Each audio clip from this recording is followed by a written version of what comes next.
আজকে এই মানে একটা জল পড়েছিল 3 দিন থেকে, বুঝলে, দমে জল বাইরেতে পারিনি একটুও। আর এখন বাইরেছি আমি আর এই সাধুদা, এই তো আছে, বুঝলে। তো এখন মানে মৃদু মৃদু হাওয়া আসছে, গাছপালাগুলো হিলি হালকা হালকা হিলছে, দারুণ লাগছে, আর কিছু বলাই নেই। মানে একদম মৌসুমটা এমন ছোটো ছোটো যে আবেগগুলো আছে সেগুলো একদম ভাসিয়ে উঠছে। তো আমি সাধুদা আইছি, তো আইসিও একটু সাধুদা আর কিছু বলা যেতে, বলো একটু কিছু। তো বন্ধুরা সবাইকে আমি নমস্কার জানিয়ে কথাটা বলছি। বিশেষ কিছু বলবো না, যা বললো আমার এই রমেশ ভাই সব তো সে তো বলে ফেলেছে যে 3 দিন থেকে আজকের বর্ষাটা ঘরের থেকে বাইরানো খুবই মুশকিল। আচ্ছা, এই রমেশ ভাইয়ের সঙ্গে আমার বয়সের তো অনেকটা তুলনামূলক বলা যাচ্ছে। তো যাই হোক, যে আমরা এই একটু ফাঁকার মধ্যে মেঘ ফাঁকার মধ্যে যে আমরা একটু বেড়াতে আসেছি, যাতে করে এই খাড়া ডুংরির মধ্যে একটা দেখতে কত সুন্দর লাগছে। এই সঙ্গে তার সঙ্গে মৃদু মৃদু হাওয়া চলছে, গায়ে হাওয়া লাগছে, কত সুন্দর শরীরটা আবেগ লাগছে।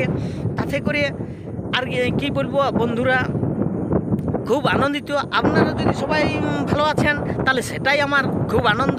ভালো থাকলেই ভালো, আমিও ভালো, তোমরাও ভালো, এদিকেও ভালো সেদিকেও ভালো। মৌসুমটা সম্পর্কে একটু কিছু বলো। এই যে মৌসুমটা যদি দিনকে দিন 8 দিন 10 দিন বাদে এই মৌসুমটা দেই, তাহলে আরও কত সুন্দর শাক সবজি বা ধান অনেক কিছু ভালো হবে। কিন্তু হয়নি ব্যাপারটা, কিন্তু দুঃখের বিষয় এই মনসা পূজার পর থেকে একদম জল নাই, সব টান ঠিক একদম। আর কি বলবো, মানে চাষবাসের ব্যাপারে বুঝলে না, অত দুঃখ দেখো, দুঃখ আমাদের আছেই তো, অত নাই বলছি তোমরাকে। আজকে ঘুরতে আইছি, দেখো কেমন আছে, বুঝলে।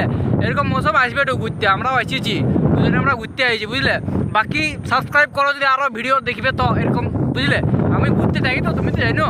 আর সবাই মিলে ঠাকুরকে আহ্বান জানালে ভালো হয়, যে যাতে করে মৌসুমটা এরকম মাঝে মধ্যেই মৌসুমটা আসে, মানে তাহলে চাষের ক্ষেত্রে খুবই ভালো হবে, বা মানুষের ক্ষেত্রেও একটা খুব ভালো হবে। ঠিক আছে, নমস্কার, রাখছি, চল এখানে সমাপ্ত। চলো তো, বুঝলে। বাকি আর কি বলবো, চ্যানেল যদি নতুন আছে তো সাবস্ক্রাইব করো, আর যদি পুরানো আছে তো লাইক শেয়ার করো। বাকি দেখতেই পাচ্ছ, থ্যাংক ইউ।